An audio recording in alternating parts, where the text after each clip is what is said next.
Tell us about the evacuation. Currently, Polk County has 165 houses that have been evacuated. They are under mandatory evacuation at this time due to the fires burning in Polk County. The Fishhook Fire, which was in the Lake Adger community, their evacuation order has been dropped. So those families are now back in their houses, which we're happy to say. We're still, the Forest Service is still monitoring the other fires, so those evacuations are in place. Sheriff Wright, the Polk County Sheriff, is advising people to stay out of those areas. He has extra deputies on patrol that are protecting those areas and for security, while these homes are vacant.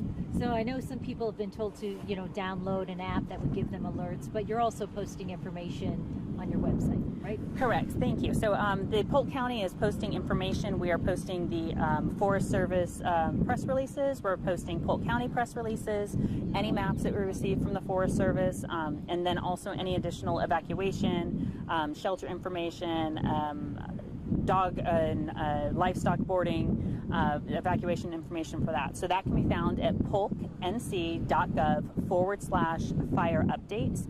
And then we're also posting information on the fire on our polknc.info page.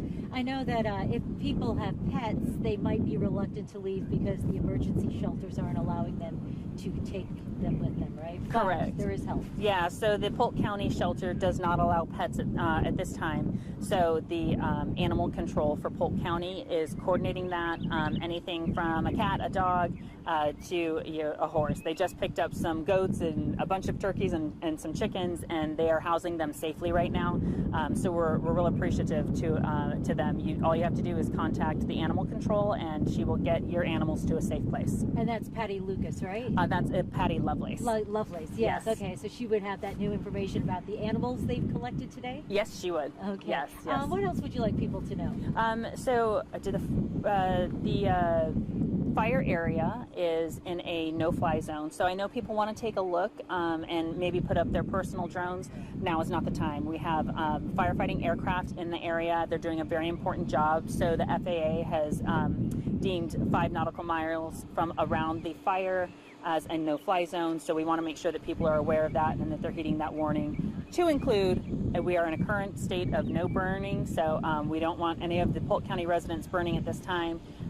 We don't have the resources to put out any more fires, so we are asking all residents to comply with the burn ban that is in effect. So no burning, no flying your drones. Anything else? And just heed evacuation warning. So if you get evacuation areas that might be potential for evacuation, make sure that you have your evacuation route ready. Make sure you have a bag packed. Make sure that you have medications, any rabies certificates, and cell phones charged, cars full of gas. And when you get that notification to go, that is the time that you leave. That's not the time to pack. So make sure your animals are ready, your entire family's ready, and that's how we're doing our best to keep our residents safe. What are you hearing from some of the residents? What are their concerns and what do they want to know? So I think that the residents, they've been through a lot lately with the Helene coming through. That was pretty devastating on the Polk County area. We had the 3910 fire, which burned not as many acres as this, but it burned a good amount. They're kind of on edge. But I will say that during these times of crisis, the Polk community, they come together. So we've had people that are displaced from their homes, and they're going and giving drinks and treats to our donation centers for our firefighters on the front line. So the sense of community in Polk here is very strong, and they're a very resilient community. Yeah. What can you tell us about these donation centers? So we have 2 donation centers set up. One is at the Foothills Community Church, and then the other is at the Friendship Baptist Church.